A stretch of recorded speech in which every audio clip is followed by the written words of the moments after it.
intelligent design, marriage, family, child-rearing, the millennial generation, trends in society, politics, economics, business, religious liberty, the Constitution, public policy, foreign policy, military policy, tensions in the Middle East, abortion, homosexuality, pornography, sexual ethics, media, technology, history, and America's godly heritage.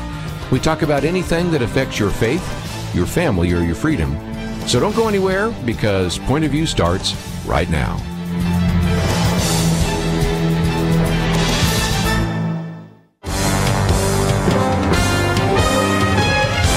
Across America, live, this is Point of View.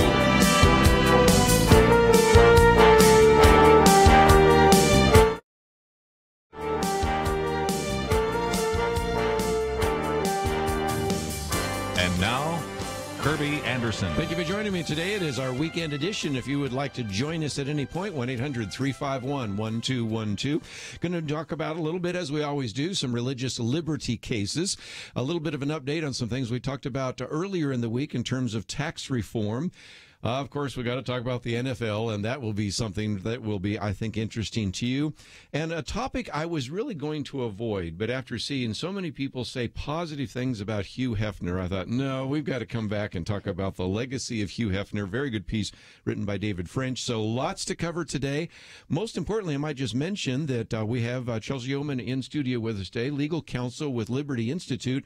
But in about a half an hour, Dr. Robert Jeffress will join us, pastor at the senior pastor at First Baptist Church in Dallas. So we'll have a lot to talk about today. But Chelsey, first of all, let's talk about this Orthodox Jewish community. We talked about it last week with Kelly Shackelford. I thought this was over, and as I see this press release and sitting in front of me, there's still problems out there. So give us the background, if you want. There are still problems ever growing out there in Irvine. We at First Liberty Institute represent a synagogue in Irvine called Chabad of Irvine, and we started representing them last year. It's their Yom Kippur starts this week, and they have a kapros ceremony, which is just a traditional Jewish ceremony that involves killing a chicken as part of their religious ritual for cleansing their sins. And so they did this ritual last year, but it was interrupted by a group of chicken activists, very, very staunch chicken activist supporters out of California, who essentially sued the synagogue and tried to make this impossible for them to continue to perform this ritual in accordance with their sincerely held religious beliefs.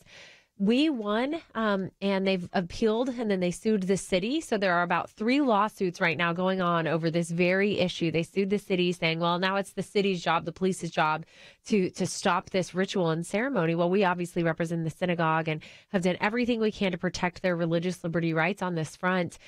Even though they lost the lawsuit, these activists showed up this week, stole the chickens, showed up at someone's personal residence, stole the chickens, and informed the individual that they were going to be under a citizen's arrest for violating local rules and authorities on animal rights. So it has been just an ongoing, frankly, almost a torment to this synagogue, who all they want to do is practice their faith and do it faithfully. So we did intervene. They are able until and I believe they have to perform the ceremony by sundown today. They have the right to perform the ceremony, and the courts have held that they're acting in accordance with the law and their faith, and it's all fine. It's a peaceful ceremony, so we're hopeful that they'll be able to complete it today. Again, one of the quotes in the press release that we have here: "No one should be forced to answer lawsuits, fend off vandals and thieves, and be subject to arrest while peacefully practicing their faith." And I think it illustrates, Chelsey, sometimes people say, well, do you only defend Christians? No, you've defended Muslims in a few cases. In this case, Jews. You've had a number of those cases involving Absolutely. Synagogues. And again, anybody's religious rights, if those are trampled, are a threat to any other person's religious rights. That's right. I think that's one of the biggest things I try to communicate when I do my speaking events and the circuit with a lot of our supporters is, while yes, we definitely represent, and we are internally a faith-based organization, the First Amendment protects everyone's religious rights. So my right to pray in school is the same as a Muslim student's right to pray in school. or anyone else of any faith for that matter. And so it's important to just remember that a win for religious liberty is a win for Christians, I think. And, in this case, we do have a few Jewish clients in synagogues who they're just very honorable clients, and we really are proud to be able to represent them and stand with them, even against their own community at times, to be able to say you're allowed to operate in accordance with your faith.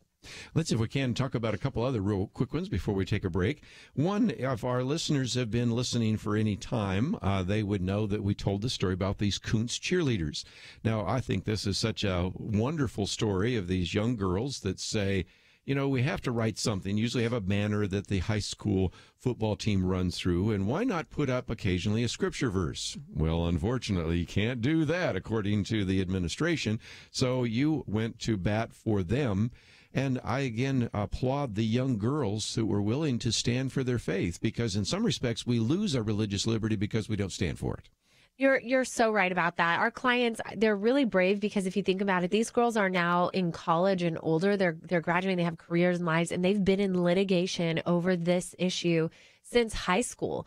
And it's such a brave path that they're on, but it's true that the Court of Appeals yesterday in the state of Texas said that the Kuntz cheerleaders, their speech on those banners is private speech. It can't be censored by the superintendent or the ISD, even though they're wearing their uniforms. They said this is undoubtedly, these students choose the message that they want to purport. And I think it's a good message. I think we want more students, don't we, to be saying kind things to one another in the age of bullying and all of the campaigns and speech issues we're having in schools right now. I think it's so important to remember that Christian speech that these girls had, it was honorable and good speech, and it's worth commending for them.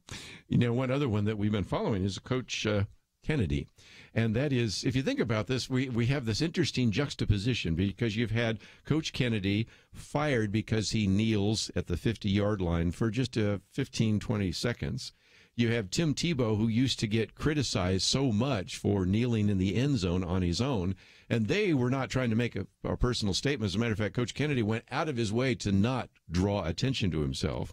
On the other hand, of course, you have now had him, and that's one of our articles we posted here, having his reaction to the various players who've decided that they are going to kneel during the national anthem and call attention to themselves. So I thought that was a piece that we wanted people to read and learn a little bit more about as well. Yes, our Coach Kennedy, he has a good point. He says, if you can kneel for these reasons, why shouldn't I be able to kneel for mine? And I think we'd all argue that's viewpoint discrimination. Now, the difference between the two is obviously that the players in the NFL, their bosses they're private companies. So those companies have a right to also have a message and I guess a persona that they display to others. So they could fire, frankly, all of the players for doing what they're doing. And I think I read in an article today that it's actually in the NFL's handbook that these players have to stand on the sidelines during the national anthem. So operation manual, but still, it's one of the rules. And again, private company, you make certain kinds of rules. That's right. Government, but again, it's different. It's just, people are seeing this right now, and they're having trouble sorting it all out. And there was a good piece written by one of the people that you've interacted with and before, saying you really don't have a First Amendment right to kneel or to take a knee during the national anthem if indeed you're part of a private company, right? That's right. They can certainly do it, but your employer has a private right to fire you for that behavior. Whereas in Coach Kennedy's case, it was the school district saying, we'll allow any other speech on the field, that he would be allowed to, I suppose, kneel during the national anthem without having any repercussions. But doing it for prayer is the bad thing. That's the bad, that we don't want anyone to see that. Lord forbid. We've posted a couple of articles about that, and we'll get back to it in just a minute. We need to take a break. Just before we open up the phones, though, I also want to talk briefly about tax reform and a couple of issues related to that. But if you'd like to join our conversation today, Chelsey's in studio with us. In just a few minutes, we're going to have by phone Dr. Robert Jeffress. And so if you'd like to join the conversation, the lines are open, 1-800-351-1212. We'll be back right after this.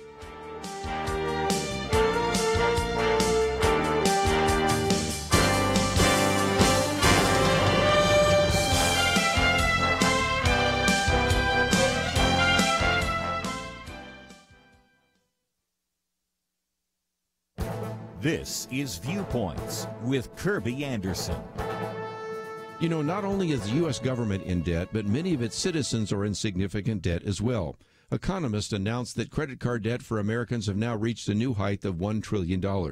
Matt Schultz is senior industry analyst at creditcards.com. He says this record should serve as a wake-up call to Americans to focus on their credit card debt. He adds, even if you feel your debt is manageable right now, know that you could be one unexpected emergency away from real trouble. While I'm talking about credit card debt, let me also talk about other debts that Americans currently hold.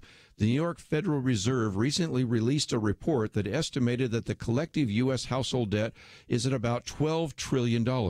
Once again, this is a record and surpasses the previous amount back in the 2008 recession. The report also provides some context to American debt. Housing-related debt is down about $1 trillion since the 2008 peak. However, auto loan balances are $367 billion higher, and student loans are $671 billion higher. You know, in the past, we've talked about the growing problem of student loan debt, so let me focus a moment on auto loan debt. Americans struggle with this form of debt, especially because they are often using higher interest rates. Millions of these loans are in delinquency, and many people report taking out a loan with a repayment period longer than the time they plan to own the vehicle. In my book, Making the Most of Your Money in Tough Times, I talk about the dangers of debt. Proverbs 22:7 says, "The rich rule over the poor, and a borrower is a servant to the lender." So many Americans are enslaved by debt. I'm Kerby Anderson, and that's my point of view. Take Kerby and the Point of View team with you on the go with the Point of View app. Search for Point of View Radio at the Apple or Google Play stores.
You're listening to Point of View, your listener-supported source for truth. Back once again, if you'd like to join our conversation, 1-800-351-1212.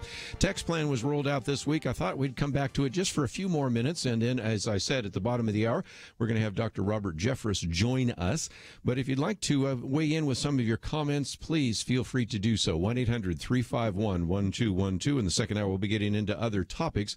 But I did want to once again cover this issue of tax reform. The current proposal being put forward right now is that it would actually reduce the number of tax brackets, which are currently 7 different tax brackets, down to 3 brackets. That would be 12%, 25%, 35%. And as a matter of fact, the article we've posted here from the Daily Signal says that, again, this framework lowering those taxes would actually create an opportunity for individuals to do a lot better. And one of the things it does is increase the standard deduction, which would be doubled to $12,000 for an individual, $24,000 for a married couple.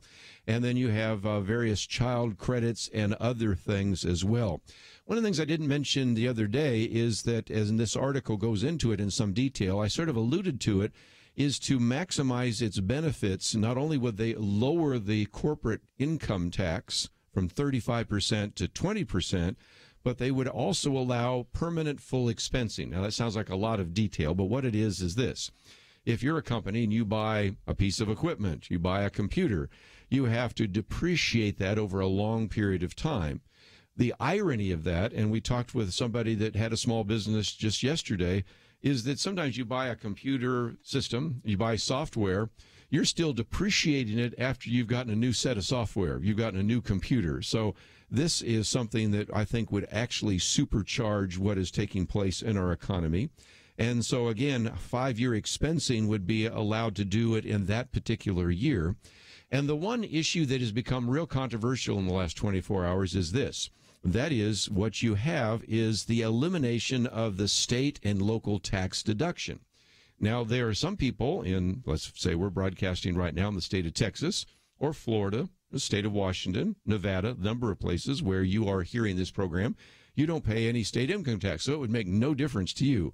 But if you live in California, Illinois, New York, it's a big issue. So that's become one that a lot of people have been talking about, and just again illustrates the point. But Chelsey, let me come to you for just a minute. I don't expect you to be an expert on taxes, but you have a family, you're married, you have a child. And when you start seeing that here, this would increase, would actually double the standard deduction. It would give you credit for your child. This seems to me to be very good for the middle class and very good for the pro-family kind of ideas we talk about here at Point of View. You're absolutely right. I was hard-pressed, by the way, to find positive coverage of tax reform. Isn't that amazing? I'm not exactly a tax attorney, but I can understand a lot about the tax issues, the legal issues at least. And it was so hard for me to find something that said there are ups to this plan, but I was able to find it. And they said that both high-income households and low-income households are both winners under this plan. This is a Fox News article that came out this week, and it says that that's because for the low-income household, they're going to win because individuals and families are both allowed double the deduction. So individuals are going to get $12,000 deductions and $24,000 for married couples, and that makes both a winner. So for people to say that really, this really just helps hedge the bets of the higher class, I think that this helps low-income households as well as middle-income households. It's pro-family. I think the child tax credit also increases under the new plan, which encourages obviously people to continue to grow their families. So I think it's a really great plan, and I think that it benefits a lot more than and it simplifies the system. I think there's a lot of benefits that nobody's talking about. One of the things that Newt Gingrich has said when you talk about simplify the system is that Paul Ryan has said that many people could actually fill out their taxes on a large card, maybe not a postcard, but about, half of an 8.5 by 11 or something like that. Newt Gingrich says, well, let's make the card and hold it up because you need some visual illustrations of that. Now, I don't suspect you and your husband, I know I don't, actually do that. We itemize our deductions. But to recognize that, first of all, we have half of the country doesn't pay taxes anyway. Under this new system, there might even be more that won't be paying taxes. And then those who are paying taxes will be able to do it without having to go to H&R Block or having to get some software or talk to an accountant. That seems like a really positive impact as well, if we can actually get to something that looks like a simplified tax code. I think that's true. And the other thing nobody's talking about, or I think that I even read an article that said this fundamentally isn't true, and I think we don't have to be an economist to understand this concept. The more money people and companies have in their pockets, the more they invest and the more they spend in the economy. I mean, it's always been that way. And, we saw that with the tax cuts during the Bush administration and the Reagan administration, that it really was a jump start to the economy. They're saying that this is the biggest tax cut since the 80s at the very least. So it's definitely going to be an overhaul of our tax system. And, whether it does detrimentally impact our deficit or not is another question. But overall, I think what we're seeing is that high income and low income households as well as corporations are going to have more money in their pockets after this. Let's talk about corporations for a minute, and then I'll take some phone calls. 1-800-351-1212. To reduce the corporate tax rate, which is at 35%, highest in the world for at least developed economies, down to 20%. It's not as low as Ireland, which is 12.5%, or some others, but still, that would be a significant drop. Would, first of all, be a real boon to the economy. Then the plan would actually allow for repatriation, I think I'm saying that right, to repatriate the foreign profits of almost now $2 trillion. I've been doing a talk show for a while. I remember when we used to say there was $1 trillion overseas. Now they estimate there's maybe $2 trillion overseas. And these are owned by all sorts of Fortune 500 companies who have various entities in other countries. But if they bring the money back at 35%, there's a disincentive. So it's almost like you not only get a tax cut to the individual, but it's almost like you get a major tax windfall to various corporations, because these corporations, I mean, they may do a little bit to pay their employees off or something like that, but most of it's going to go to reestablishing other kinds of equipment and investments and that kind of thing. That will be just as great as some kind of infrastructure plan that was passed by President Obama that didn't seem to build very much infrastructure. So that looks like a little positive as well. Absolutely. You know, Trump ran on this. This was his big platform, this and immigration. I mean, he we might not know about all of his ideological tendencies, but these two issues, bringing bigger businesses home, bringing it back to our country, you know, revitalizing our economy. That was a really huge issue he ran on. And I think that this is one of the first times I've seen, at least in the last year, that the House, the Senate, and the White House are all in agreement, and they're going to be able to be really proactive on this front. But I also just, in principle, like the way that it's working out, that the government's role is not to necessarily, in my view, to completely overregulate and get involved in these industries. It's to incentivize, just as Congress is doing with tax incentives and deductions, to say, grow your families, bring your businesses home, and invest. And that allows people in the free market to really do what they want to do. If it's good business, everyone wins. Let's take some phone calls. We'll go to, I think it's Fairbanks, Alaska. Norman, thank you for joining us today. What would you like to add to our conversation? Kerby, I just want to say to you that thank you for the program. We have been duped. The entire American populace, state by state, has been duped into believing that people's labor generates revenue. What actually generates revenue is resources. And every resource that we, the people, as the government of this land, own in common. I'm not talking about your home base or my home base, what I own in private property. I'm talking about what we, the people, own in common. Every resource that's extracted should pay a royalty, whether it's 10% or 50, whatever, into the coffers of their respective state. And I mean, I don't care if it's a scenic view for tourism, or I don't care if it's extracting minerals or timber or fish, or I don't care, whatever it is. And that should fund all of our needs for roads, for bridges, for airports, for whatever the people need in common. It should come from the resource extraction. And I don't care if it's a small business extracting them, a large business, or a mega conglomerate. It doesn't matter. That's where the wealth is. Why are we human beings paying taxes on our labor? We're like slaves. Yes, and I'm coming to a break, so let me jump in real quick, because unfortunately I get your point. And there was a time not so long ago, and I need to especially say that to our millennial listeners out there, when we did not have an income tax, and we actually, through excise taxes and other things, actually funded the government. I'm not sure how you come up with almost $4 trillion now just by the royalty on resource extraction, but it illustrates again that maybe the government is too big, our taxes are too high, and as Chelsey and I have been saying, maybe it's time for a tax cut. Let's take a break. Dr. Robert Jeffress with us, and we're going to talk about his book, and then we'll get back to some of the kind of conversation we always have on our weekend edition. All that coming up right after this. It wasn't exactly a miracle, but it was an amazing gift from God. And if you were one of those through whom He gave it, thank you. Recently, we had a special series of programs seeking world and life changers, people to jump on board Point of View's Truth Team 360 and support the mission of this program through monthly gifts. We prayed, we set our goals, and now that we've tallied the results, we are thrilled that all of our matching challenges for the week were met. For that, we thank God, and we sincerely thank you for joining the team. Now, it's true, the work isn't over. The bills keep on coming. There is more equipping to be done for the sake of our communities. If you didn't jump on board for whatever reason, we welcome you to join today. Visit pointofview.net/team or call 1-800-347-5151. Choose your level of giving. The greater the investment, the greater the impact. But again, most of all, today is a day we say thanks for believing in our team and blessing the nation through Point of View. Pointofview.net/team and 800-347-5151.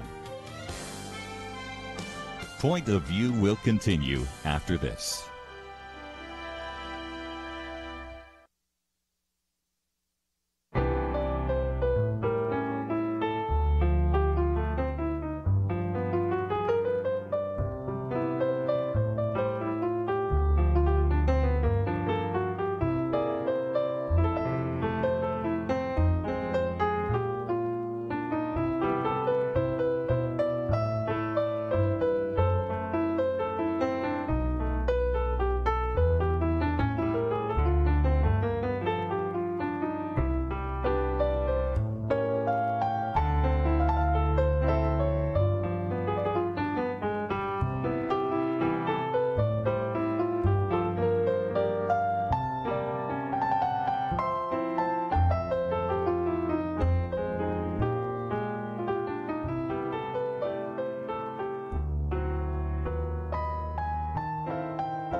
You're listening to Point of View. The opinions expressed on Point of View do not necessarily reflect the views of the management or staff of this station. And now, here again is Kerby Anderson. We're privileged now to talk with our good friend Dr. Robert Jeffress about his new book, A Place Called Heaven. He was scheduled to actually be with us a couple of weeks ago and then received a call from President Donald Trump, and I'm glad he was up there because then I watched a video, and it turns out that's when they declared a National Day of Prayer. And as you know, he's not only the senior pastor of First Baptist Church in Dallas, Texas, and also a Fox News contributor, but also is a member of that executive committee of the White House Faith Initiative. And his new book, which is now out, A Place Called Heaven, 10 Surprising Truths About Your Eternal Home. Dr. Jeffress, always great to have you on the program with us. Oh, well, thank you for working with me and rescheduling me, Kerby. Well, and for just a minute, talk about that, because I watched the video in which you kind of were involved in leading the group of individuals, some of whom we've interviewed on this program in the past, to encourage the president to call that time of prayer. That was a very significant event. It wasn't well covered by the secular media. I know you're really shocked at that. But we've at least tried to talk about it here on Point of View. But for people that were not aware of it, can you just tell about that for just a moment? Well, gratefully, our friends at Fox did cover it well, but you're right, the mainstream media left it alone. But look, you know, we were right on the precipice of Hurricane Harvey at the time, and the president was very concerned about what was going on in our country. But before the ceremony, he said to me, he said, you know, Robert, he said, we need to pray for the victims of these hurricanes, but we also need to pray for our country. And that's what I want to designate a day of prayer for, is to pray for healing that needs to occur in our country. So he asked me to lead in a prayer there in the Oval Office, and I believe thousands of churches the following Sunday prayed around our nation for God's blessing upon our country. And I tell you, Kerby, we have a president who believes in the power of prayer. I can't tell you the number of times I've been with him when he has just said spontaneously, Pastor, would you pray for me? Or Pastor, would you pray for us? And I think that is very refreshing to have a president like that in the White House. I would think so. We have a link to your website, Pathway to Victory, and it's ptv.org, so you can get a copy of the book there. It is published by Baker Bookhouse, and, of course, you can find it in your local bookstore, but I certainly encourage you to find out about what Pastor Jeffress has been doing both on radio and television, and so we have that link there as well. 10 chapters looking at 10 different surprising truths about your eternal home. And I guess before we get into some of the specifics, I know you wrote the book in part because of some of the misconceptions people have about heaven, that it's some kind of ethereal place in the clouds, strumming a harp. And your book is an attempt to try to set some of those aside and look at it biblically, right? Well, that's right. And, you know, even kind of the big 50,000-foot view, people might wonder, you know, why in the world even be thinking about heaven right now? I mean, hurricanes every other week, and possible nuclear conflict with North Korea, chaos in Washington, D.C. Why do we want to think about the next world when so much is going on in this world?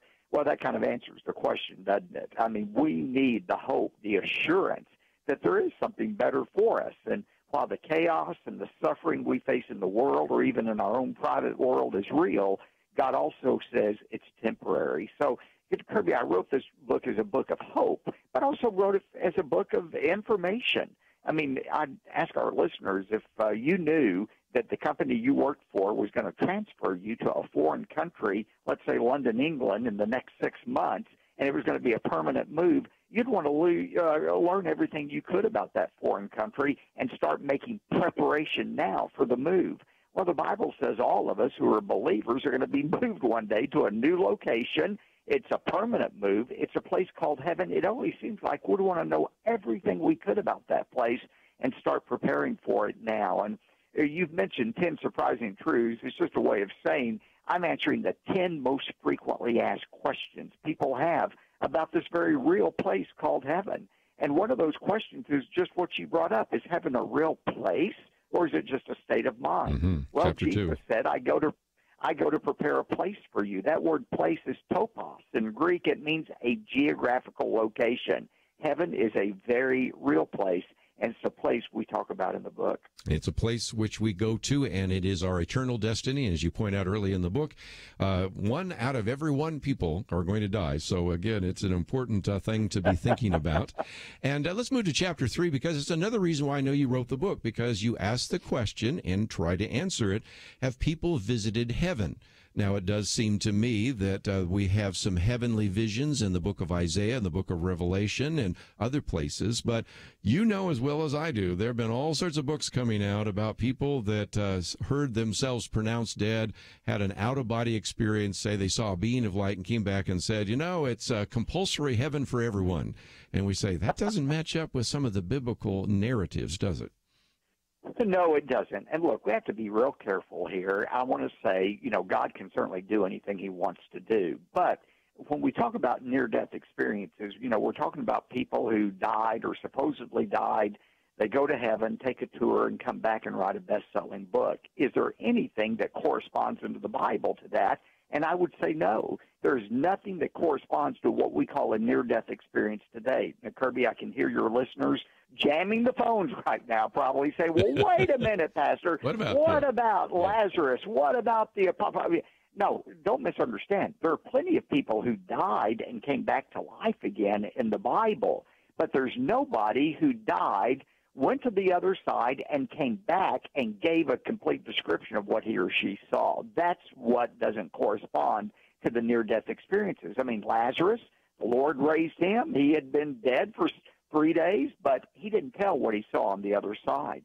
Or the Apostle Paul, 2 Corinthians 12, he was taken up to the third heaven to be with the Lord, and yet God told him, do not repeat what you saw. So in that sense, there's nothing that corresponds in the Bible. I would just say we ought to view these experiences with a healthy degree of skepticism, and where they are absolutely different from what the Scripture says, we have to reject them, like that bright light. I don't doubt some of these people saw that bright light that told them it doesn't matter what you believe, everybody's welcome in heaven. But remember, the Bible says Satan appears as an angel of light. I think they saw a deluding influence when they saw that bright light. And if the experiences, Kerby, match up with Scripture, then the question becomes, well, why is your book necessary? I mean, save the 1995. I mean, it's already in the Bible. I think the Bible, Kerby, tells us everything we need to know about heaven. And my book, A Place Called Heaven, is based not on my experience, not my conjecture, but what the Word of God says. Talking again about these 10 surprising truths about your eternal home, A Place Called Heaven. Dr. Robert Jeffress with us. And one more before we take a break, and that is, in Chapter 5, you also answer a question that I get when I've spoken on this topic occasionally, and that is, what will we do in heaven? I mean, there's a sense in, well, I'm going to be bored, or is it always worship? But there's a sense in which, if we really read the Scriptures, there's work to do, there are gifts to be used, there's all sorts of things that maybe we've never really thought about before. I think the major reason many Christians are not excited about heaven is they're afraid they are going to be bored, or they think heaven's going to be one long, unending church service, which sounds more like hell than heaven to a lot of people. And it's true, we are going to worship in heaven. We're going to worship like we've never worshiped here on earth. But that's not all we're going to do. That's not even the major part of what we're going to do. We're going to work in heaven. You know, God created us here to be workers. Our work became more difficult because of sin. But in the new heaven and new earth, all the impediments to enjoying work will be forever removed. We're going to work. And, Kerby, I wouldn't be surprised if our work in heaven doesn't somewhat match what we do here on earth. I mean, think about it. God doesn't give you certain gifts or interests just for the few years we have in this life. I think our gifts are eternal, and I wouldn't be surprised, you know, if you're not leading a heavenly edition, a point of view, you know, broadcasting in the new heaven and new earth. I mean, this isn't just floating around up there. It's a real earth we're going to be on with real things, and there's no reason to think we won't be doing many of the same things we do right now. Let's take a break. When we come back, we'll continue our conversation for just a few more minutes with Dr. Robert Jeffress, A Place Called Heaven, 10 Surprising Truths About Your Eternal Home. We'll come back and answer some other questions. For example, will people in heaven know what's happening here on earth? Now, I think in the book of Revelation you can get an answer to that, but we'll get into that in a little little more detail. Will we know each other, or will we be such disembodied spirits that we won't remember what has happened here on earth? We won't remember one another. And this is a book that I think is a great antidote. You've heard the phrase that people are so heavenly minded they're no earthly good. I don't know about you, I haven't met very many people that fit into that category. I've met a lot of people that are so earthly minded they're of no heavenly good. So we want to come back and talk about where it could be maybe very helpful to be heavenly minded. And this book, which is just out, written by Dr. Robert Jeffress, is a resource that we would encourage you to get a copy of. We have a link to Pathway to Victory, ptv.org, on our website, pointofview.net. I encourage you to go there. Also sign up for some of his devotional and ministry updates. I would encourage you to support him. My wife and I do. We would encourage you to do that as well. We'll be back with Dr. Robert Jeffress right after this.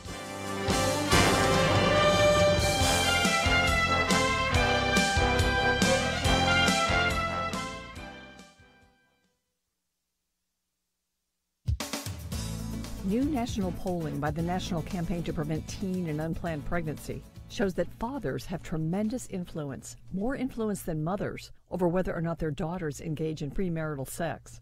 This is an organization that assumes teens will have uncommitted sex and is all about promoting birth control to teens. Kudos to them for highlighting this crucial conclusion revealed in their study. The group's CEO, Ginny Ehrlich, writes that dads can provide positive guidance about sex, love, and relationships, and she applauds this important fatherly role.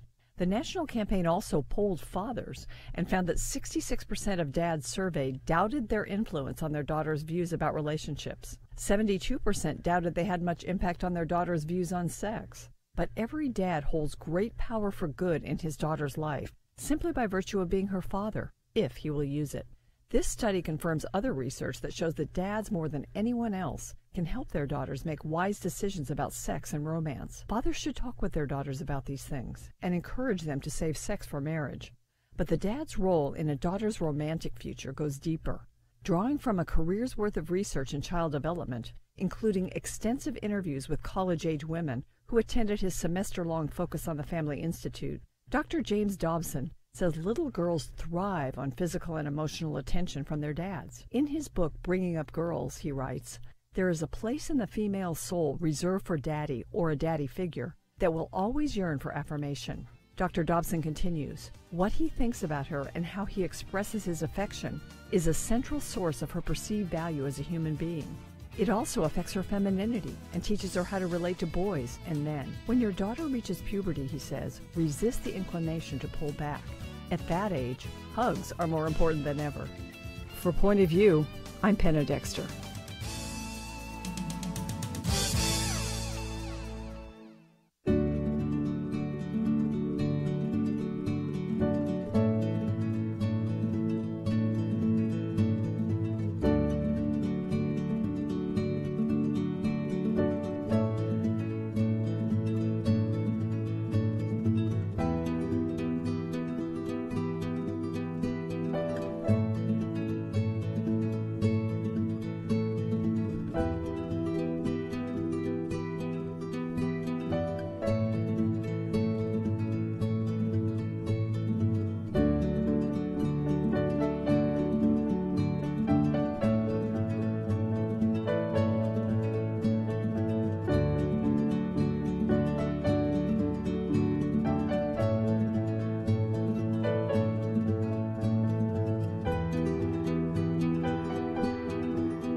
Now, back to Point of View, your listener-supported source for truth. Back for a few more minutes, and again, we are talking today with Dr. Robert Jeffress. Then in our second hour, get back into our weekend edition, but we thought you would want to hear a little bit more about this new book, A Place Called Heaven, 10 Surprising Truths About Your Eternal Home, 10 chapters, great material published by Baker Books. And again, you can look for it at your local bookstore. We also have a link to Pathway to Victory. Dr. Jeffress, Chapter 6. This is a question I receive sometimes, and that is, will we know when we're in heaven what's going on here on earth? Because the argument sometimes people make is well, if we do, then heaven isn't a place where we don't have of the understanding of evil will be aware of that. But if I look at the book of Revelation, it sure seems to me that there, at least in some way or another, the saints that are there know indeed what's happening during the tribulation. What are your thoughts? Absolutely. I mean, Revelation 6, the saints in heaven look down on earth and say, Lord, how long are you going to allow this evil to go unchecked? Or think about Jesus' story in Luke 16 about the rich man who went to Hades and Lazarus who went into the presence of the Lord with Abraham. The rich man knew what was happening to Lazarus, and Lazarus was able to look down and see what was happening to the rich man. So, yes, there's going to be a general awareness. Does that mean Aunt Ethel's going to be watching my every move here on earth? I don't know about that, yes, but there's certainly a general awareness. And as far as, people want to know, well, then how could I be happy in heaven if I knew what was happening on earth or even in hell with my loved ones being there? Well, I mean, I think all we can say is we'll have a better understanding. We'll understand the justice of God like we don't really understand that here on earth. And I think J.I. Packer said one time, the fires of hell will not be able to quench the joy of heaven. So I think we could rest in that. One of the other chapters, and I really wanted to maybe camp on this for a few minutes, will we know one another in heaven? But there's a sort of a subhead of that. What about our resurrection bodies? Because we can, I think, infer some things when we learn about the resurrection body of Jesus, and that gives us a little bit of an idea of what our bodies might be like, don't you think? Right. John says we shall be like him.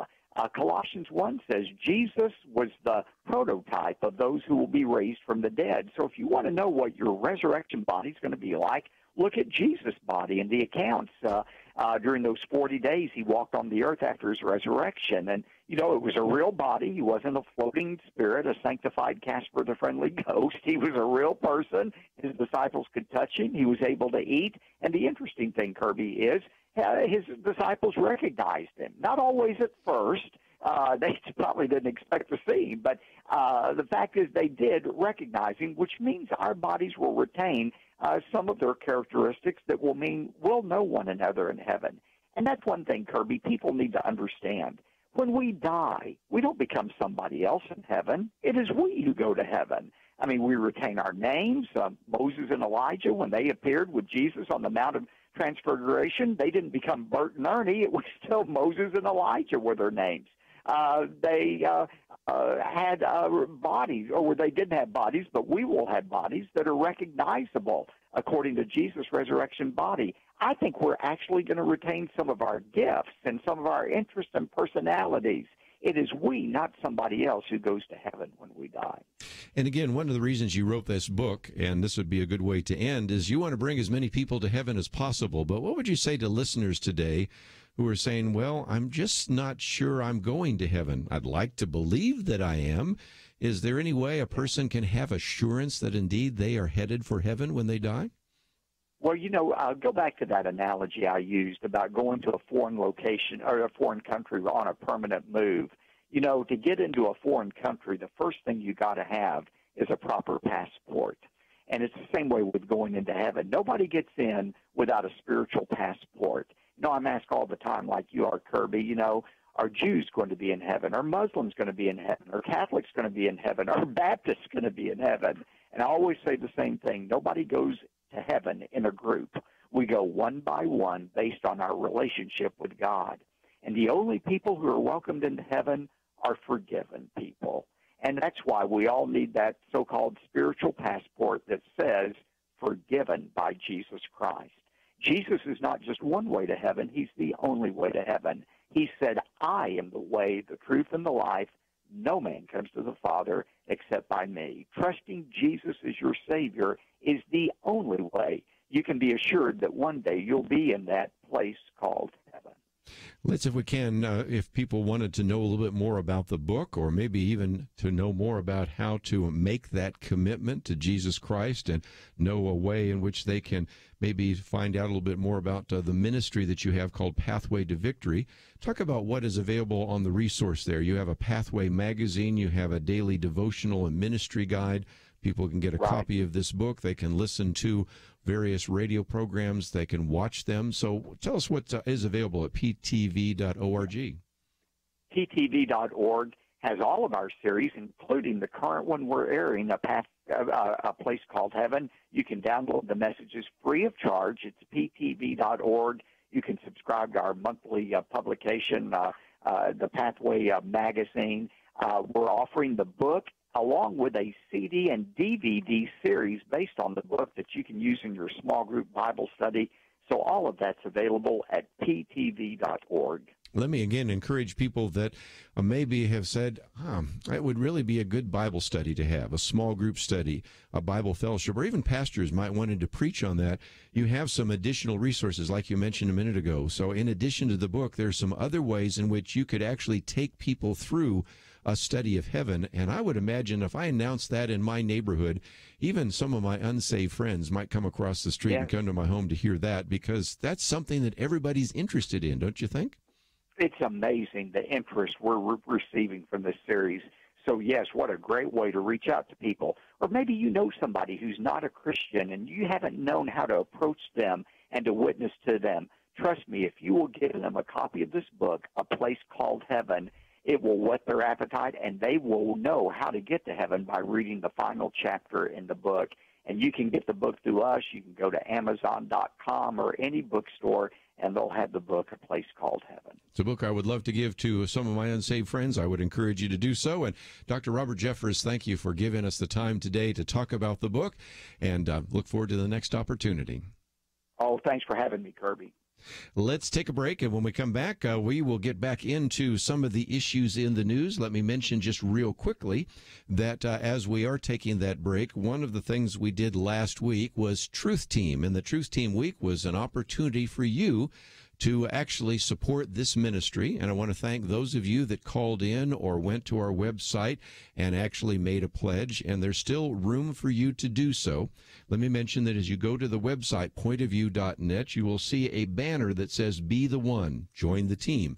What we mean is join the Truth Team, and for as little as $1 a day, $30 a month, we certainly make that available to you as a way to support this ministry. And as a thank you, of course, you'll receive our Outlook magazine. You'll receive our Bible stick, which we've talked about before, and you can go to the website and learn more about that.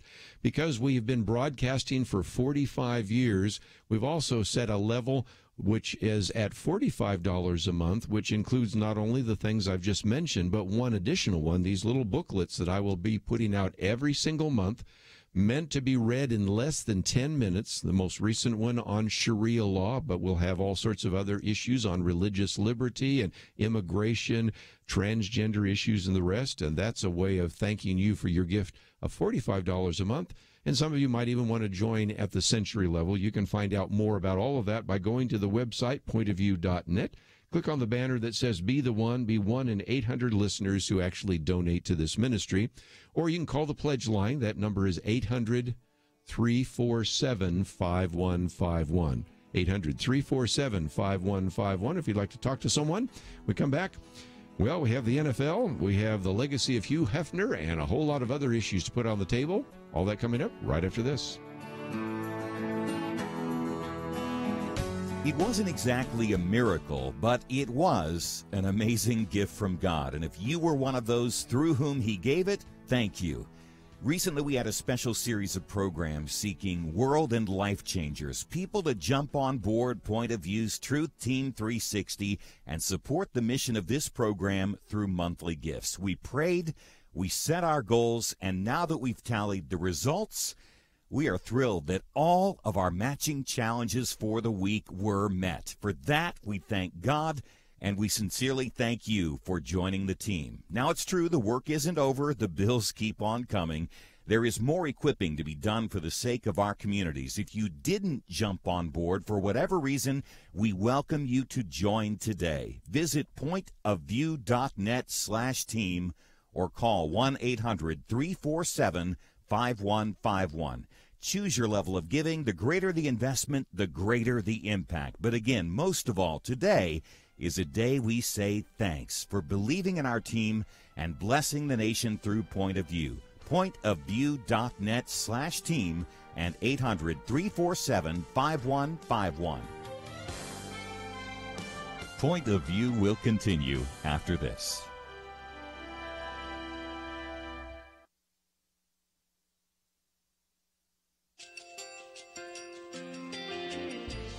I just want to thank you so much for all the wonderful programming you have. You're just absolutely fantastic. I recently started listening to Point of View, and I really found it interesting because of the different subjects you cover. Thank you for that. I really appreciate everything that you do in keeping us informed. Thank you, Kerby, for everything that you have been doing. I appreciate all the work that you're doing, advocating for the Word of God. Thank you so much. Point of View, I think, is absolutely necessary because it's a Christian perspective, a biblical worldview perspective, and receive very current, up-to-date information about what is really going on, week to week in our culture, which is changing so rapidly, and yet it's morally sliding backwards. Yeah, I'm just, first of all, I thank you guys. Y'all's program is wonderful, and enjoy it every day. I learn so much every time I listen to it. Point of View Radio Talk Show.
Hi, this is Kerby Anderson. You know, each day we take on the tough issues and provide a biblical perspective to them. The topics we cover are wide-ranging. Apologetics, theology, prophecy, creation and evolution, intelligent design, marriage, family, child-rearing, the millennial generation, trends in society, politics, economics, business, religious liberty, the Constitution, public policy, foreign policy, military policy, tensions in the Middle East, abortion, homosexuality, pornography, sexual ethics, media, technology, history, and America's godly heritage. We talk about anything that affects your faith, your family, or your freedom. So don't go anywhere, because Point of View continues right now.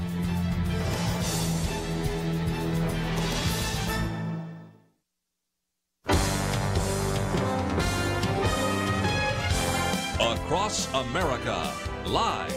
This is Point of View.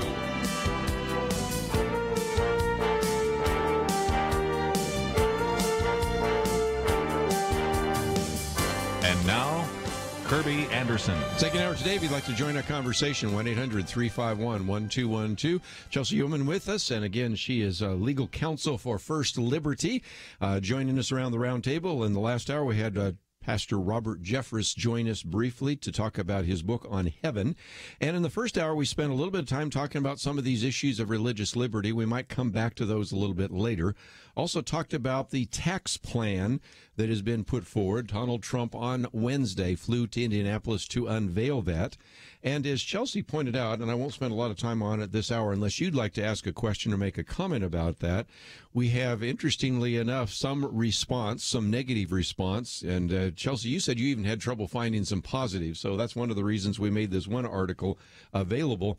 But even here, the Daily Mail today, Trump's tax plan is already in trouble with his own party as they plan to axe state and local tax deductions. First of all, you have to recognize that what is proposed also has to be disposed, and that is, now we will go through the process of what I call sausage making. And when you see the process of sausage making, you can understand that. But interestingly enough, there are a number of states, actually 7 states, which do not have a state income tax, so this would not affect you at all. On the other hand, one of the things that I thought would be interesting is the fact that some states charge up to 13% on top of federal taxes. And so this means that certain individuals, maybe even families that are middle income, might pay a little bit more. But by and large, one of the things we've found so far is that this would be an attempt to try to give the middle class a tax break. And it also seems very pro-family in the fact that it doubles the deductions, and it also provides some things for child care. So those are a few elements. And if you'd like to join us, 1-800-351-1212. Chelsey, I think you've answered some questions that people had off air. So would you like to answer one of those? Sure. I believe that some callers called earlier about our synagogue that we represent out of California, Chabad of Irvine, and they do a ceremonial killing every year. It's a ritual to open Yom Kippur, which actually starts this week. And we talked about this earlier on the show. And some chicken activists out of California have done everything, including trespassing on private property and stealing chickens, not to mention 3 lawsuits to try to stop this ceremony from occurring. And just the caller had a few questions about some of the details of the ceremony and the ritual itself. They are Jewish, so they have a traditional method for killing. It's a kosher killing, and it's been deemed to be humane by both California law and federal law. And they do the same type of killing that you would for any other type of kosher chicken you would go buy at the supermarket. And so that's a little bit about the details of the ceremony itself.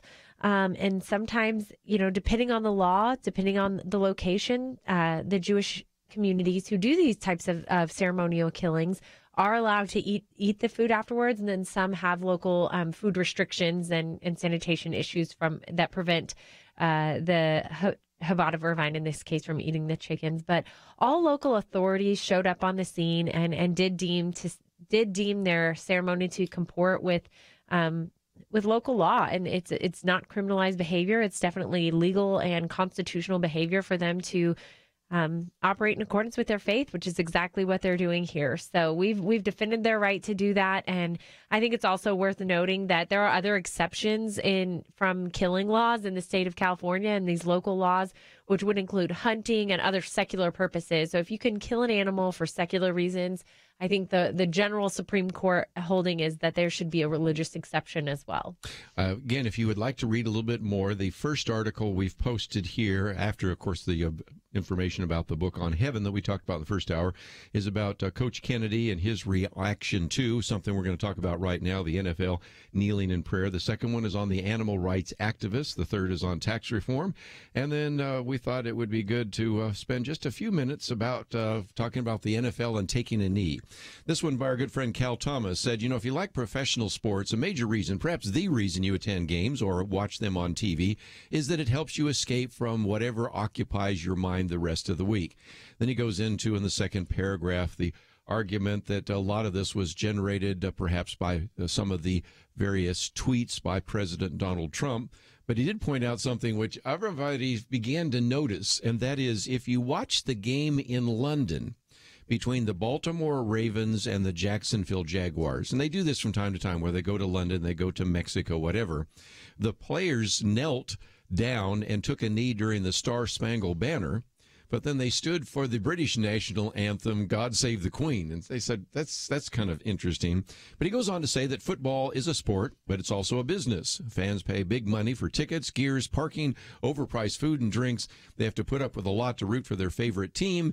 But these protests have many regarded as disrespecting America, and the flag may have exceeded their high tolerance level. The players say they're taking a knee to protest police brutality inordinately targeted towards African Americans. It is this systematic and systemic racism, this inequality they are attempting to bring about. But Chelsey, one of the things I found, one writer put it this way, if you interview 10 different NFL players about why they're either taking a knee or locking arms, you end up getting 5 different answers. Some say, well, I'm doing it because, Bob Smith down the line there, he's doing it, so I'm doing it. Or it's because of Black Lives Matter. It's because there's racism in America. Or it's because Donald Trump said some negative things. So you don't exactly have unity. It's the attempt to make it look like it's unified on the team and even on the field. But there seem to be very different reasons for why people are locking arms and taking a knee right now. Well, I almost think that's part of the worst part. I'm all for a good protest, a good demonstration, get your picketed sign out and go somewhere and picket, but make sure you're saying something. And I would hope if you care enough about your message to lose your job or offend the flag, patriots, and our country, that you would be really clear about what your message is and what's getting across. And I have to confess that, I had a friend, people were going back and forth in text messaging thread that I'm on, and people were saying, well, don't forget the real reason they're boycotting. And I have to admit, I had to look it up. I had no idea when I woke up Monday morning why the players were kneeling. And I just think, is there maybe a better way to get this message across without offending so many people and doing it in such a flagrant way? Because to me, the message you're sending, the visual I get, the speech that I'm getting is that you oppose your flag and country. And I don't really understand the racism tie-in with the way that they're protesting. And it takes away from the fact that there are some real viable issues that are happening in our country and racism that is happening that needs to be addressed. And I think that there might be more effective ways to get that message across. I think so. Again, we talk about time and place, but let me open up the phones again, give you a chance to join our conversation. We've had some fans say, well, I'm just not going to go to another game. And Tennessee Titans, Delaney Walker said, oh, and the fans don't want to come to the game? I mean, okay, bye. Oh, that probably wasn't what the owners were anticipating, that some of these individuals now that have actually taken a knee or locked arms are saying, well, if the fans don't come, that's fine. I'm thinking the owners have a different answer to that question. So I'd love to know, are you thinking about watching the NFL this Sunday? We've had some individuals like Brent Bozell and others say this is one Sunday where no one should be watching the NFL. What are your thoughts? 1-800-351-1212. We'll take some calls right after this.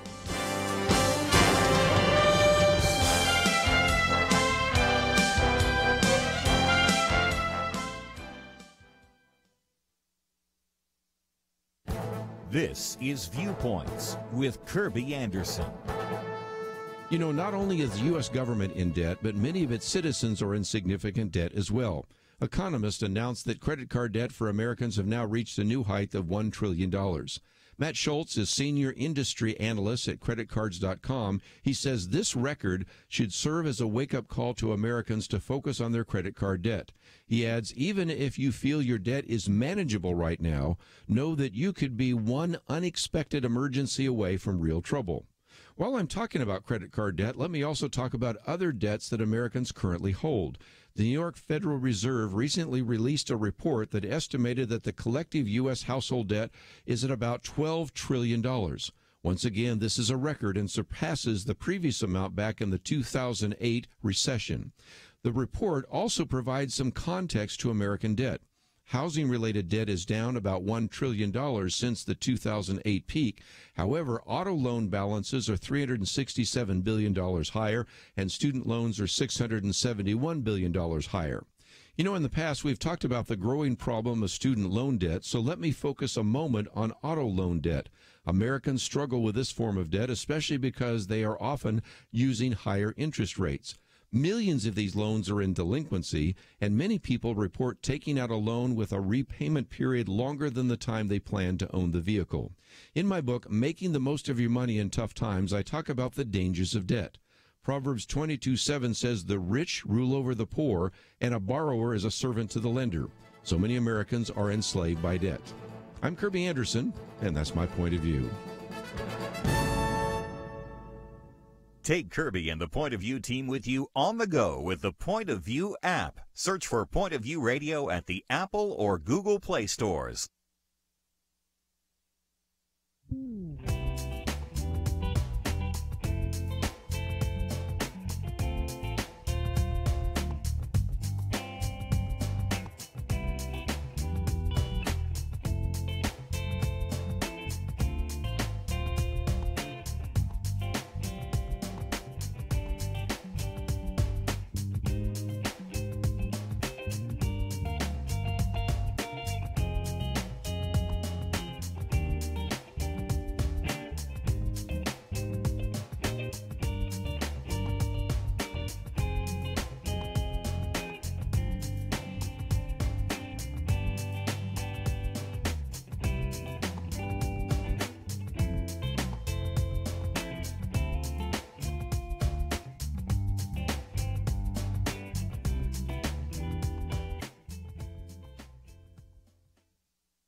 You're listening to Point of View, your listener-supported source for truth. Weekend edition, if you'd like to join us, 1-800-351-1212. If the lines are busy, just wait till the caller drops off, and love to get your comments.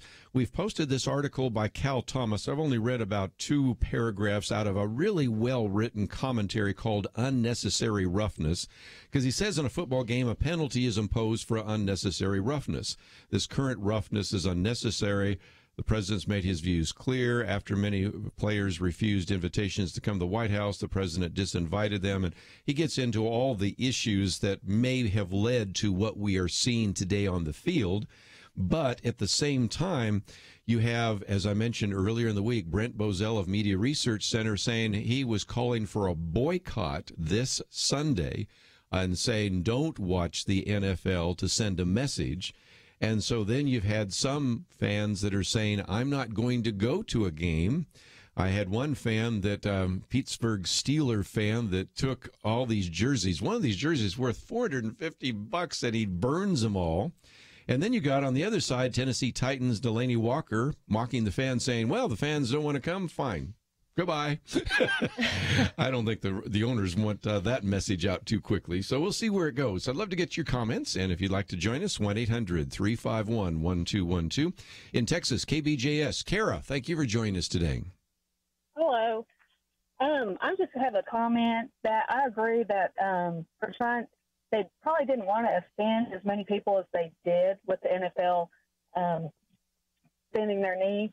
But if you see, it seems to be like a pattern with all the other issues that have been happening this year. The more people are offended, the more they're going to talk about it.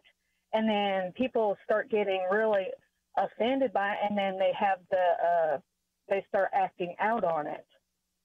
Yeah, and again, part of this is created by trying to politicize everything. I've got a commentary coming out next week, and it just, everything's become political. And back to some things that Chelsey and I have talked about. Think about how political the college campuses have been. Just think about how political business has been. I mean, you've got one individual that was fired from Google because he wrote a memo about diversity and gender, okay? You have one individual at Mozilla that was forced out because he contributed to traditional marriage. And so, Chelsey, it seems like everything has become political. Most of us would like sports not to be political. I agree. This is annoying. I really, really like football, and the NFL over the last couple of years are slowly beating me down because, you know, whether it's the concussion debacle and all of the other things and you know, the criminal issues that happen, and this is just kind of the cherry on top for me when it really comes down to it. That's just a personal rant, but truthfully, it's interesting because I think that the NFL was trying to decide what was going to play to their interests politically with the public, because Kaepernick has been blackballed from he couldn't get a job to save his life the last 6 months based on this very issue. And I think when it became, you know, politically to their benefit to now change course midstream, he still doesn't have a job, but now the NFL has switched teams to Kaepernick's side on this. And so this really isn't there's no probably genuine statement that the NFL cares about other than money at this point. Yeah. I think that's obvious. Well, again, when you have so many people saying, I'm not watching these teams, I'm not going to the games, I'm going to burn some of my memorabilia, they've got an issue here. They got a PR issue that they need to address. But let's get back to the phones. Again, a lot on the table here, you know, in terms of the protest and the reasons behind the protest and the rest. So let's go to the state of Illinois. Elliot, thank you for joining us today here on Point of View. Hi, Kerby. Thanks for taking my call. Real quick, are you familiar with DennisPragerUniversity.com? Just love it so much. And Dennis Prager's been on a couple of times, and I consume Dennis Prager videos almost as much as I consume TED Talks. So, yes, I have been, I think I've watched most every one of them, but I think you have one in mind, so go for it. Well, he's telling the truth. One of the things I believe he says is that racial profiling on the border in Mexico. Why are they doing that? Because people coming across are Mexicans. If they were Arab, they'd be profiling Arab. So they politicize this thing. And then with regard to who's killing who, I expect you've seen the video that shows that more blacks are killing blacks and that more whites are actually killed. It's all fake news. It is politicized. Well, again, some of the things that Dennis Prager has in those videos, which are easy to watch on YouTube, although YouTube has restricted some of those, which is kind of interesting. And again, that's something, another one of those kind of free speech issues that we've talked about with Chelsey before that are of concern. But nevertheless, again, I recognize that there is a valid issue at the core of some of this, and our next caller wants to get into that. No doubt about that. But it's kind of gotten away from everybody, and that's where you start having people reacting, saying, look, you know, if indeed racism is the issue, let's talk about race, but stand for the Star-Spangled Banner, stand for the national anthem. Don't do things that could be perceived as disrespecting the flag or the country or a military. So I think that's really why you get such kind of a blowback to some of the things happening right now. But let me give a few more of you a chance. I think our next caller wants to address that issue. And Veronica in Georgia, WAGP, thank you for joining us today here on Point of View. Yes. Hey, how are you? Very good. Listen, I was just calling, and I just wanted to say that, you know, let's you know, say where it started. It started with Colin Kaepernick, and it started with him simply because, you know, he feels like we are African Americans, particularly males, are being disproportionately targeted and shot down in the street. Well, I kind of agree with that from what I see, and you know, being an African American woman, you know, I think it's pretty sad that we have not addressed the sin of racism at all, particularly in this country. And, you know, I just think it's sad. And I think until that is called out as a sin and we acknowledge it as a sin and, you know, and repent before the Lord, we're going to continue to see this stuff. So it's just sin, you know. And don't you but think that this would be a good opportunity for pastors to say, I know all of you are upset about what you've seen in the last couple of weeks here, so let's come back and talk about how we're all of one race. In the book of Acts, it talks about that. We're all of one blood, and there's no place for racism, bigotry, discrimination, those kinds of things. I think some of that happened in the pulpits right after Charlottesville, but don't you think this would be a teaching opportunity in that regard? Absolutely. And that's the other thing, there's never a more segregated day than Sunday. We could get into that. I know that's another topic for another day, but, gosh, wouldn't it be great if the black and the white pastors or any race will get together and say, this thing is about Jesus, and then this is about addressing the issue of sin. Let's get this thing taken care of and go before the Lord and ask His forgiveness for the way that we've looked at one man as one thing and another man is not quite a man, Well said. Well said. I completely agree. I applaud you for saying that, and thank you for calling in and saying that, because I think that's the biggest issue that's gotten lost, is that there are very real tensions and problems right now. The society is very divided, and we need to be unifying it and addressing those head on, and to make this a sideshow about patriotism. I mean, I think that all those need to be disregarded, and we need to talk about the real underlying issues and some of the statistics that, the arrest statistics and the higher rates of conviction statistics. I mean, there are some very real statistics out there that show society has an issue that needs to be addressed on this front. We were mentioned just a minute ago, Dennis Prager, but I thought I might mention your pastor, Todd Wagner, because he's addressed this as well in a video. So you can see some of Wag's comments, if you will, about a variety of different issues. I know a couple of weeks ago he addressed the issue of, where are these hurricanes a judgment of God? What about racism? How do we relate to Charlottesville? Of course, our good friend Tony Evans, been on many times before, has talked about this, and has, as a matter of fact, was on CNN just the other day because Grant Skeldon happened to be with him when they were doing the interview. So there's some places where we're seeing that. But again, let's take those people that have addressed these issues and begin to apply that in our own areas of influence and communities, in our own Sunday school classes, Bible fellowships, and even from the pulpit. So we'll take a break, and I think some more of you want to talk about some of the reasons why we've seen these protests. And most importantly, I'd love to know from some of you, are you thinking of walking away from the NFL? I know that there are a few people around the table that are a little bit irritated about all of this, not the least of which is, again, our good friend Brent Bozell. We tried to get him on, but he was too busy.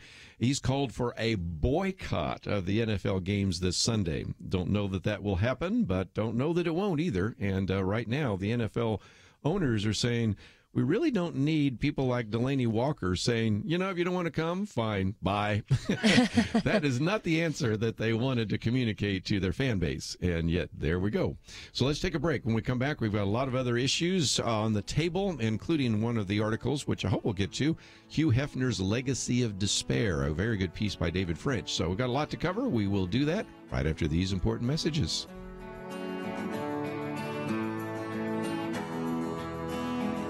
It wasn't exactly a miracle, but it was an amazing gift from God. And if you were one of those through whom He gave it, thank you.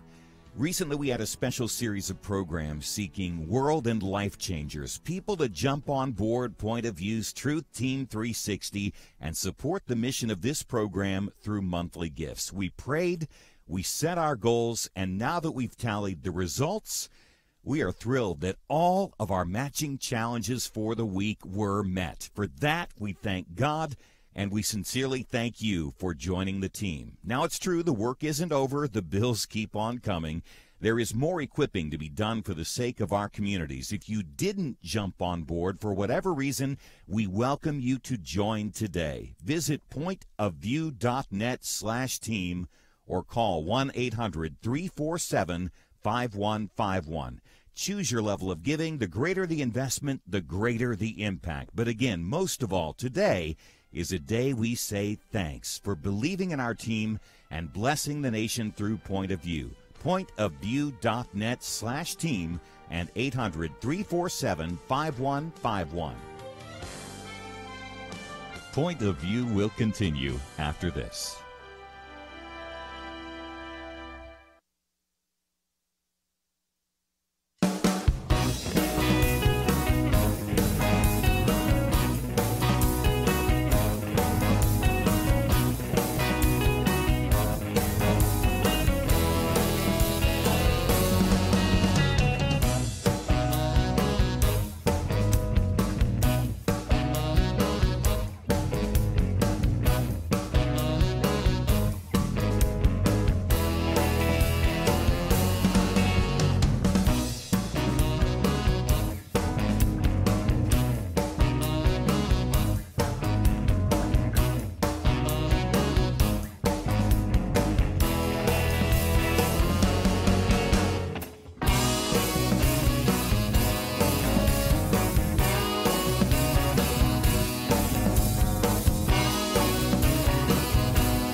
You're listening to Point of View. The opinions expressed on Point of View do not necessarily reflect the views of the management or staff of this station. And now, here again is Kerby Anderson. Final half hour. If you'd like to join us, 1-800-351-1212. Chelsey Youman with us. Again, she is legal counsel at First Liberty, and it's kind of our roundtable discussion. We have tried not to spend too much time talking about the NFL this week because, after all, there are so many other issues to address. And we even talked about that on Monday with John Stonestreet, which ended up being his breakpoint commentary that came out on Wednesday, and that is, in light of everything else, and we have a hurricane in Puerto Rico, we have concerns about North Korea, we have a tax reform plan being put forward, we have the attempt to try to repeal and replace Obamacare, and I can go through the long, long list. And what are we talking about? Players taking a knee in the NFL. So, okay, I understand that. But I also recognize we're coming to the weekend. Some of you actually listen to this particular program on Saturdays. So, or even if you happen to, sometimes radio stations will also play this again on Sunday. You will know what happened, but there are some that are calling for a boycott this Sunday of the NFL. There are other players that have said, well, fine, if you don't show up, that's okay. We'll make do without you. I'm thinking, no, that's not the message the owners wanted you to say. But let's take a couple more phone calls here and see if we can work our way through this very important issue. Marshall in California, thank you for joining us today here on Point of View. Hi. Nice for you to take my call. Just had a couple things. I heard you guys talk about, what's the real issue? Well, it's really two issues. Us as black males and black people, that was the first issue. And we have a voice through sports. We really don't have a voice through political views, so we have a voice through sports. So that's what the first issue was. And, I don't expect white America to understand that. The flag to us is not more important than a human death.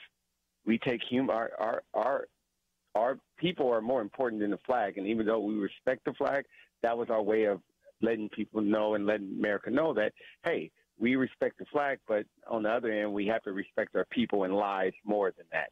And the second issue was, the president, when he went off and called them SOBs, they had to respond. Had to respond. And we posted an article earlier in the week that just made that case. This was sort of dying out, and then Donald Trump maximized it.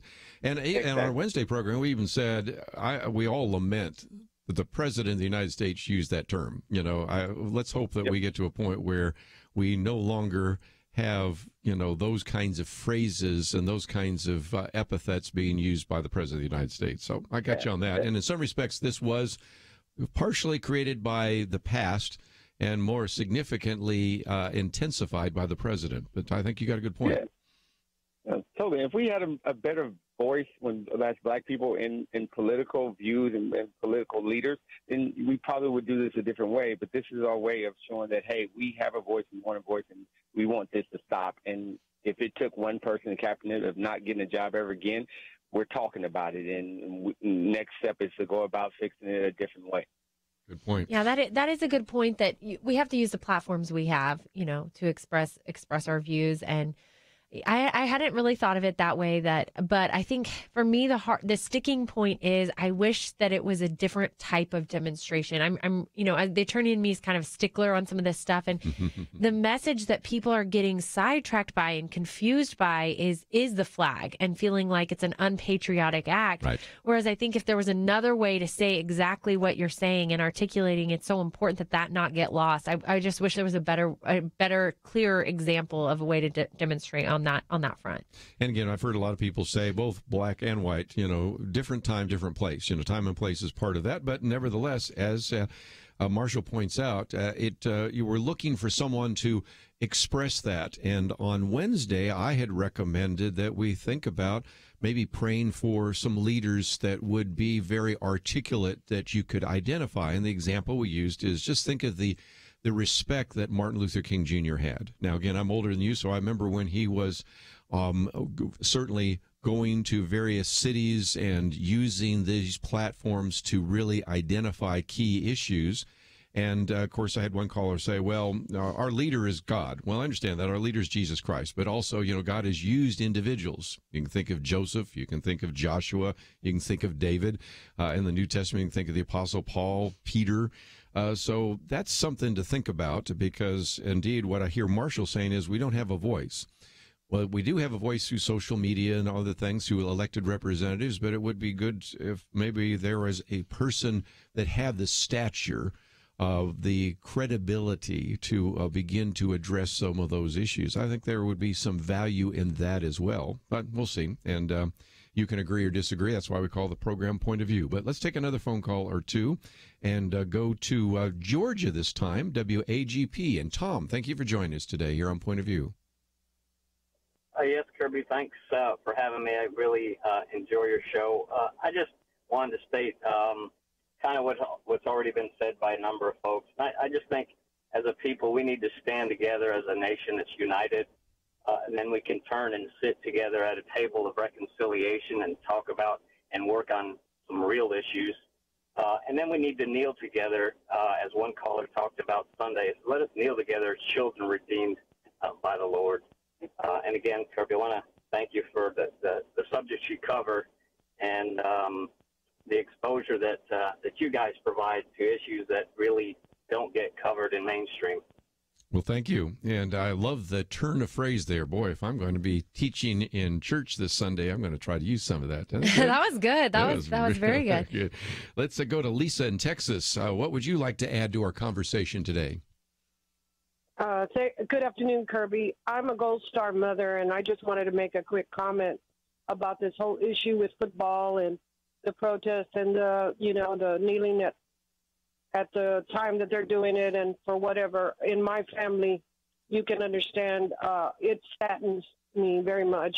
I know that there are problems, all over the United States. That we're facing all kinds of issues, but I agree that is a problem, but I think that there's better ways to handle it or to address it than to not have that respect for especially those that have paid the ultimate price in losing their lives for the freedoms.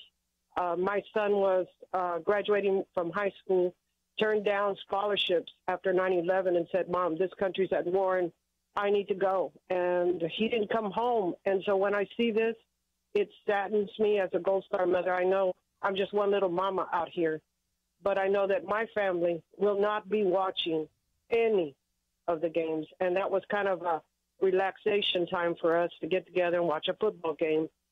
But no, it's going to be different. We're going to do something else. Wow. Thank you. Well, first of all, I want to thank you for sending your son and losing him in Iraq, and also can understand that pain. And again, it gets back to time and place. I mean, that was not the message that I think individuals wanted to communicate, but you can see how that obviously hit her in a way that is so very troubling. It's so true, and I'm also sorry to hear about your loss, and thank you for your sacrifice for our country. I think that's probably why what you're hitting on, it's so hurtful to half of our country to have people kneel instead of acknowledging the flag, because we have brothers and sisters and family members who have fought for their very freedom and right to do that. But that doesn't mean that it's not more divisive than it is unifying. And, I do wish there was a way to have a unified dialogue on these issues. And really, I think that the left and the right are very fragmented right now. The left, you have everything from Antifa to NFL kneeling, which is completely different brand of being against or trying to draw attention to some of these issues. So then you also have Black Lives Matter. And so I think it's just confusing. We're not all speaking the same language here. And I think it would be helpful to just have a clearer dialogue between the groups.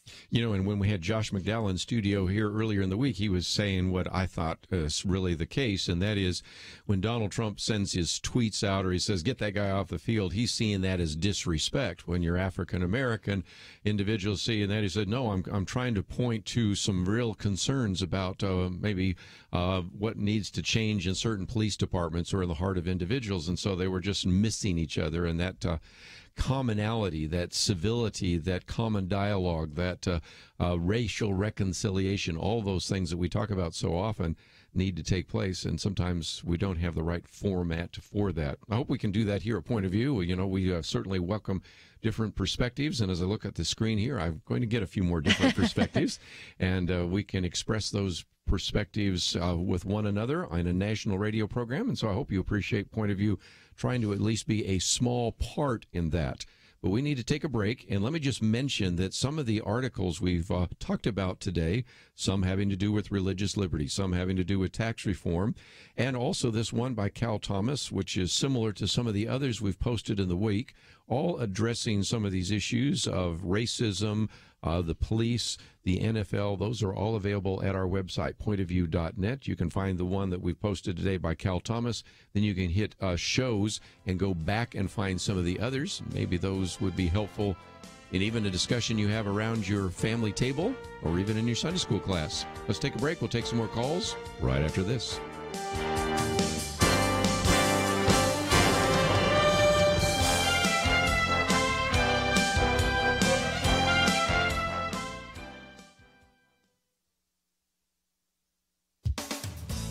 New national polling by the National Campaign to Prevent Teen and Unplanned Pregnancy shows that fathers have tremendous influence, more influence than mothers, over whether or not their daughters engage in premarital sex. This is an organization that assumes teens will have uncommitted sex and is all about promoting birth control to teens. Kudos to them for highlighting this crucial conclusion revealed in their study. The group's CEO, Ginny Ehrlich, writes that dads can provide positive guidance about sex, love, and relationships, and she applauds this important fatherly role. The national campaign also polled fathers and found that 66% of dads surveyed doubted their influence on their daughters' views about relationships. 72% doubted they had much impact on their daughters' views on sex. But every dad holds great power for good in his daughter's life, simply by virtue of being her father, if he will use it. This study confirms other research that shows that dads, more than anyone else, can help their daughters make wise decisions about sex and romance. Fathers should talk with their daughters about these things and encourage them to save sex for marriage. But the dad's role in a daughter's romantic future goes deeper. Drawing from a career's worth of research in child development, including extensive interviews with college-age women who attended his semester-long Focus on the Family Institute, Dr. James Dobson says little girls thrive on physical and emotional attention from their dads. In his book, Bringing Up Girls, he writes, "There is a place in the female soul reserved for daddy or a daddy figure that will always yearn for affirmation." Dr. Dobson continues, "What he thinks about her and how he expresses his affection is a central source of her perceived value as a human being. It also affects her femininity and teaches her how to relate to boys and men. When your daughter reaches puberty," he says, "resist the inclination to pull back. At that age, hugs are more important than ever." For Point of View, I'm Penna Dexter.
Now, back to Point of View, your listener-supported source for truth.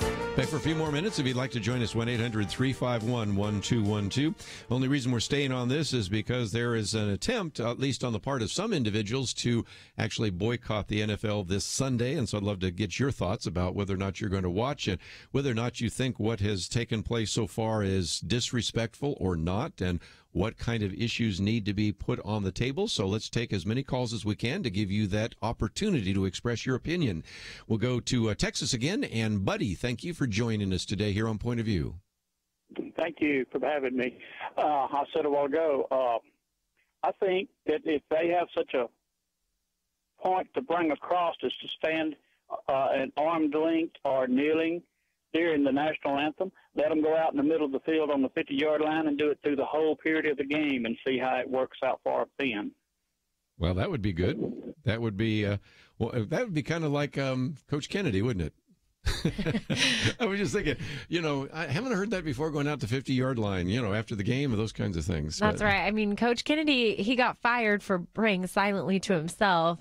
Sometimes I wonder, how do they know what he's saying in his mind? How do they know to fire him now for that? But, obviously that was a governmental entity, which would be religious discrimination. So there's a line there. But the NFL as a private entity can do whatever it wants, with their own employees here.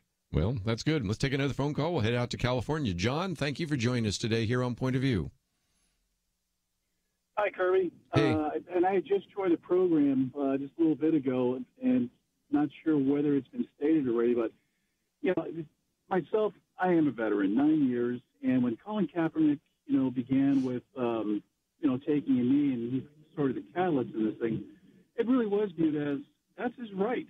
And he's doing it respectfully. In fact, he even had a conversation with a teammate and veteran as to how to respectfully conduct himself in this way, right? And he was told, rather than sitting, take a knee. Yes. And then this teammate actually joined him in doing so. Right. And that kind of demonstration, I'm okay with, especially when there's a conviction for it and it's done quietly. What happened Sunday, to me, really was disrespectful to the people of this country and essentially held us hostage to what the NFL wanted to communicate. It was not a protest towards inequality or police brutality or anything like this. It was retaliation to the president, and that was not the place to do it. And if the NFL continues to do so, then it is going to face the boycotts and the retaliation from its fans. Well, again, I think a lot of it has to do with the reaction to Donald Trump. That would tell me that this would fade away. Then when we have individuals, as we mentioned earlier in the week in the New York Times, saying, maybe the next place we could protest would be at the Winter Olympics in South Korea. And again, let's recognize that one of the individuals said that is African-American on the bobsled team. Let's be honest enough to say the United States is not going to get a gold medal on the bobsled team, so it may not be an issue.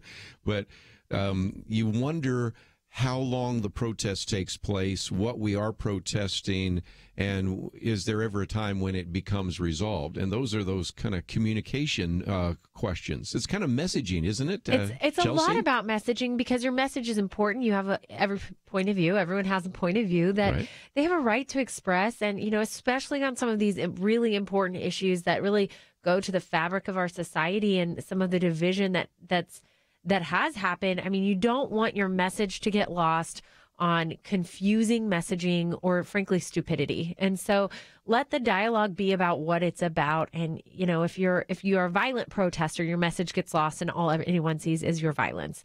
That's just a good example of, you might have a really perfectly valid reason to be protesting, but just my encouragement would be, do it in a way that your voice is going to be heard. I think it's good to use the right platforms that you have access to do that. But at the same time, it's clear to me that this has been confusing to the general public, who now thinks that this is about patriotism and our flag. Let's go to California again, and we'll talk to Rhonda. Thank you for joining us today. What would you like to add to our conversation? Hi, I wanted to say that I really enjoy listening to this station, but it really kind of makes me sad that no matter what, America is the greatest country. It is. But we have flaws and we have issues. And when we bring them to the forefront, no matter if it's peaceful as African Americans or if it's violent, there's always a controversy about it.